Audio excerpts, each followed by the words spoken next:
A Enfoque de los sábados. Hoy comenzamos nuestro programa hablando sobre un aspecto que tiene que ver con nuestras relaciones exteriores, puesto que hemos sabido el día de ayer viernes que un diplomático peruano ha sido elegido a la cabeza de la Comunidad Andina de Naciones para los próximos 5 años. Se dice que se ha obtenido este voto por unanimidad, pero lo importante es saber que unanimidad quiere decir que votó a favor de este funcionario diplomático peruano Bolivia y Colombia. Y estos son gestos que cuentan, sobre todo porque se trata del embajador en situación de retiro Gonzalo Gutiérrez, quien ha sido canciller del Perú y representante del Perú en varias organizaciones multilaterales, incluida la ONU, así como también su último puesto, embajador del Perú ante la Unión Europea, en simultáneo con el Reino de Bélgica. Embajador Gutiérrez, muy buenos días, bienvenido a RPP y felicitaciones por su nombramiento, por su elección, que honra naturalmente a nuestro país y particularmente a su diplomacia. Muchas gracias, señor Carvalho. La verdad es que yo me siento muy honrado por esta decisión unánime de los 4 países andinos de entregarme a partir del 1 de septiembre la responsabilidad de liderar la Secretaría General de la Comunidad Andina. La Comunidad Andina está pues en la esencia de nuestra integración subregional, es el proyecto más antiguo que tenemos de integración desde el año 69. Y creo que existe una enorme potencialidad para poner a la Comunidad Andina nuevamente en la vida de las personas, que no se vea como un organismo que está ahí en Lima, que emite decisiones que a veces se sienten lejanas, sino que el hombre de a pie andino pueda sentir que lo que se decide ahí le beneficia. De acuerdo. Hay que destacar también que creo, excepto que usted lo corrige, que es el único organismo multilateral que tiene su sede en nuestro país. Bueno, tenemos oficinas regionales de algunas dependencias, si no me equivoco, de la OIT, por ejemplo, pero la sede principal, entiendo que sí, que la Comunidad Andina es la única. De acuerdo. Entonces nos ha dicho usted que hay que aprovechar las potencialidades de este mecanismo de integración andina que existe, como lo ha recordado usted, de hace 54 años. ¿En dónde ve esas potencialidades? ¿Qué es lo que se puede hacer que llegue a la población y que la población pueda decir qué bueno que tenemos la CAN en sede en Lima y que hay un peruano a su cabeza? Bueno, espero que digan qué bueno que la CAN haga esto. De alguna manera espero prescindir de mi nacionalidad a partir del 1 de septiembre y representar a los 4 países. Bueno, yo creo que hay que hacer mucho en temas sociales.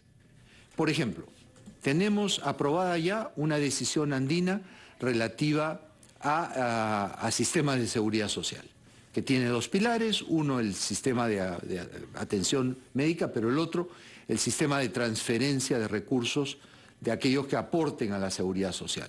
Pero esta decisión falta ser reglamentada.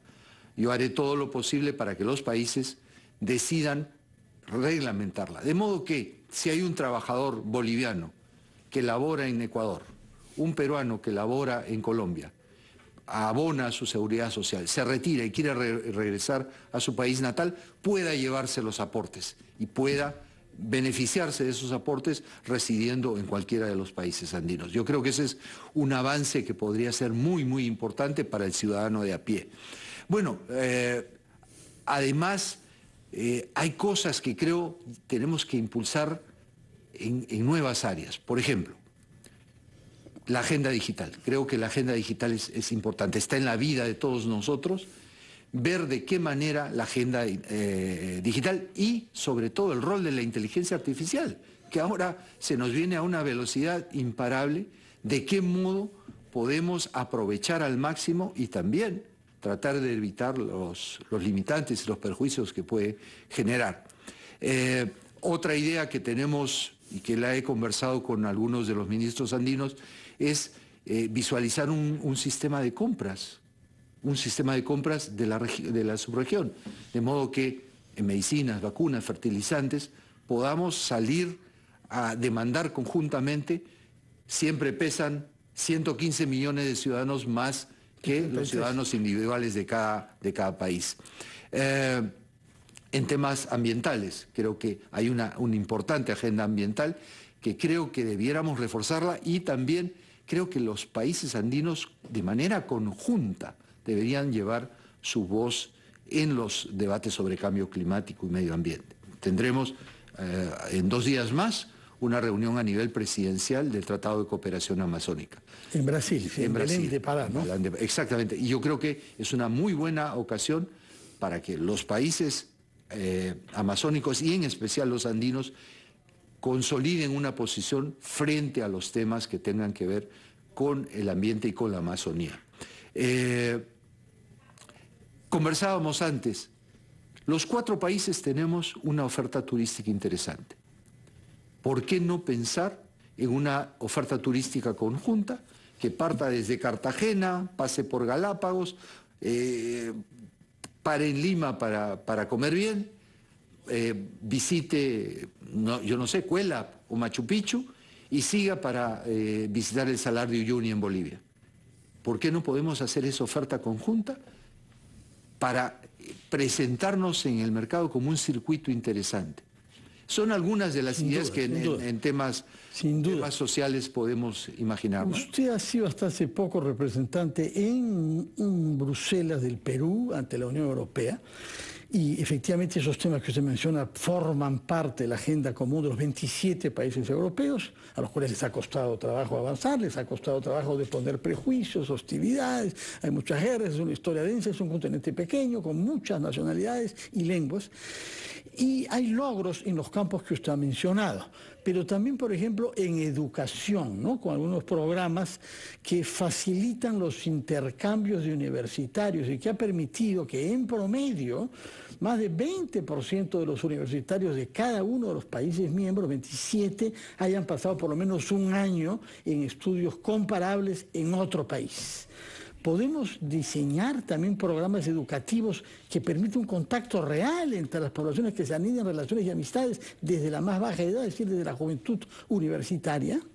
Yo creo que no es imposible imaginar una especie de sistema Erasmus andino, le buscaremos un buen nombre andino, pero ya los esfuerzos en materia de educación están caminando.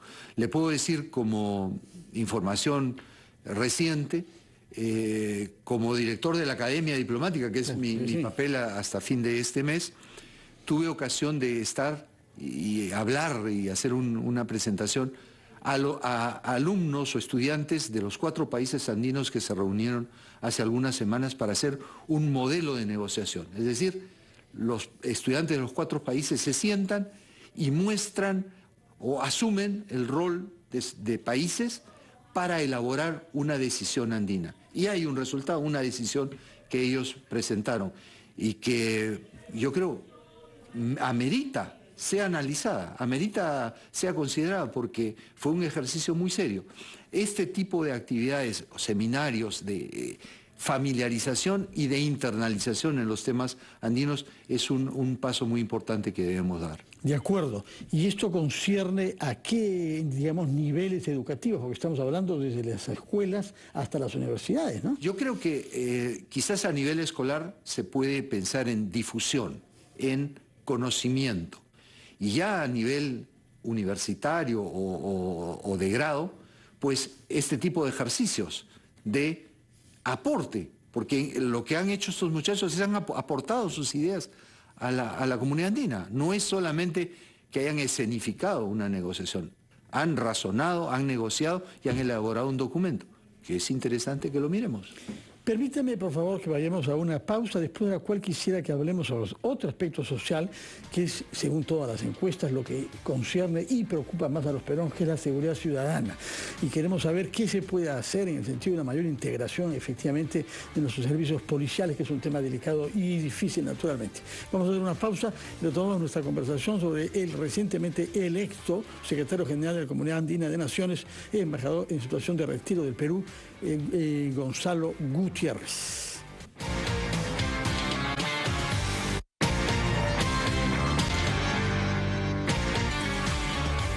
Son las las 9:19 estamos conversando con el embajador en situación de retiro, Gonzalo Gutiérrez, quien el día de ayer fue elegido como nuevo secretario general de la Comunidad Andina de Naciones durante los próximos 5 años. Y nos ha venido diciendo algunos campos en los que él cree que puede haber una acción dinámica que aproveche, como dijo, la potencialidad de esta organización multilateral que integra a los países andinos. Y está a punto de decirnos una palabra sobre seguridad ciudadana, porque todos los días vemos que hay flujos de poblaciones entre los 4 países andinos y un problema común de desarrollo de la delincuencia. Vemos los datos en Ecuador, vemos los datos en Colombia, sobre Bolivia sabemos un poco menos quizá, pero sabemos que están pasando cosas comparables en el Perú, de manera que habrá por lo menos que sentarse y ver entre los 4 países si se puede hacer algo en común. Yo creo que se puede alentar, por ejemplo, una reunión de ministros del interior, de gobierno, de los 4 países andinos para que ellos discutan la problemática que se viene enfrentando en cada país. Yo creo que es un tema muy sensible, es un tema que yo quisiera tener cierta cautela, pero creo que podría ser un aporte interesante andino el establecer una especie de sistema de información, de intercambio de información para temas de seguridad que ayude a la persecución del crimen y sobre todo el crimen organizado que parece estar azotando a las naciones andinas. Se habla del tren de Aragua, que verdaderamente está presente de manera orgánica en los 4 países andinos, y sería útil intercambiar información de una manera sistemática para no estarnos sorprendiendo ante las innovaciones que la delincuencia produce sin que el Estado reaccione con la misma rapidez. Así es, así es.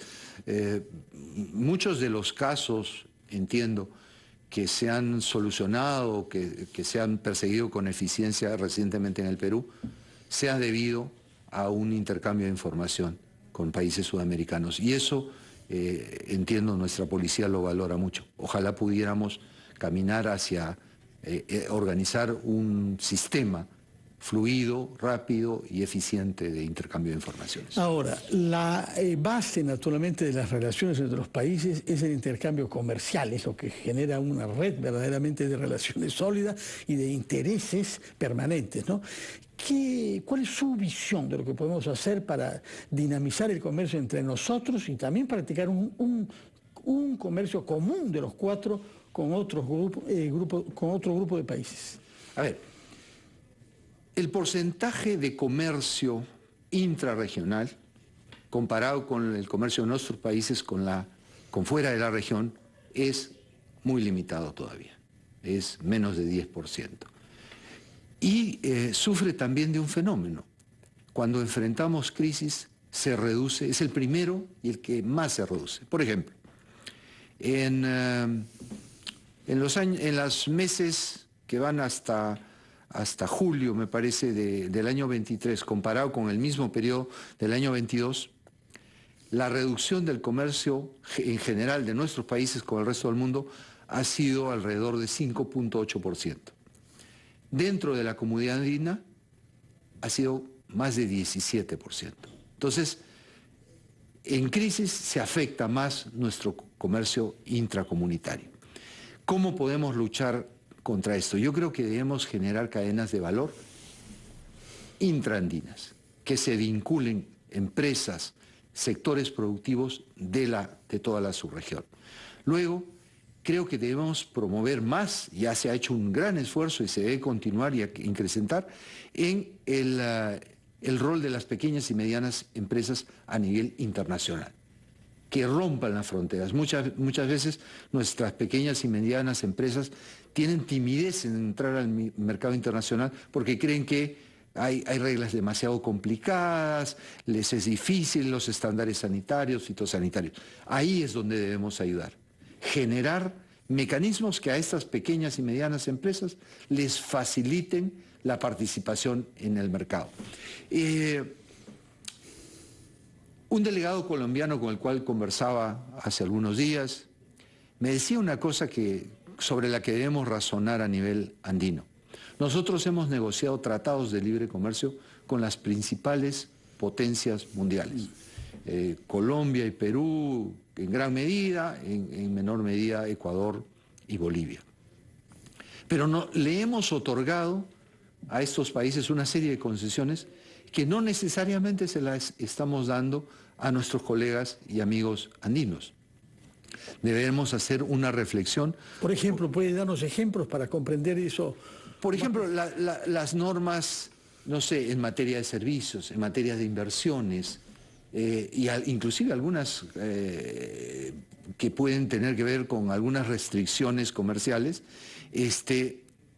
no necesariamente se aplica la cláusula de nación más favorecida, que es uno de los pilares de la integración andina, que es decir, conceder a todos las mejores concesiones que damos al resto del mundo. Entonces, también debemos reflexionar sobre eso para que haya un incremento y una presencia mayor de las exportaciones de nuestros respectivos países en los otros países andinos.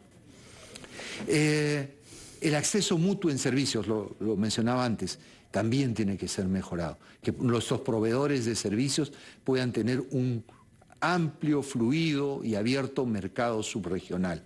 Son algunas de las ideas en que estamos pensando, ¿no? Un régimen común de inversiones. Y aquí también hay que verlo con mucho cuidado, porque también hay percepciones de cada país que pueden no ser las mismas. Los MEF poderosos en cada uno de los países, ¿no? Sí, claro, pero todos estamos interesados en la atracción de inversiones. En todos nuestros países se ha contraído la atracción de inversiones. Por una secuela que mencionábamos antes, la pandemia, que fue perjudicial a todo el mundo, luego la guerra en Ucrania, que también afecta a todos, y ahora vamos a enfrentar un problema ambiental, ¿no? Este niño global que se anuncia. Entonces tenemos tres fenómenos concatenados uno tras otro que afectan a nuestro comercio, que afectan a nuestra capacidad de colocar productos y servicios internacionalmente. Hay otro punto que yo quisiera que abordáramos antes de ver clausurar nuestra conversación. Tiene que ver con la articulación de la CAN, cuyo secretario general va a ser usted desde el próximo mes, con otros mecanismos de integración en nuestra región. Ha habido en días pasados una reunión de la CELAC con una cumbre de jefes de Estado de CELAC, es decir, de 33 países de América, con los jefes de Estado de la Unión Europea, jefes de Estado y de Gobierno. No participó el Perú a través de su presidenta, porque no tenía en ese momento una autorización para salir, sin duda, pero ¿qué sabemos sobre los resultados de esa cumbre y cuánto se puede articular con otros mecanismos como CELAC y también, naturalmente, Mercosur, por ejemplo?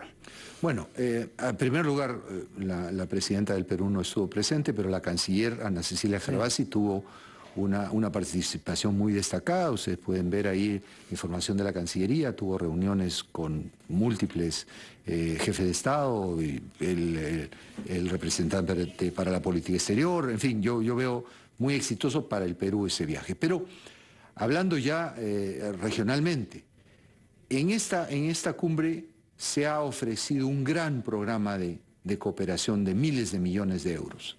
Eso creo que es un paso importante. Pero tiene que pasar del ofrecimiento a hacerse concreto.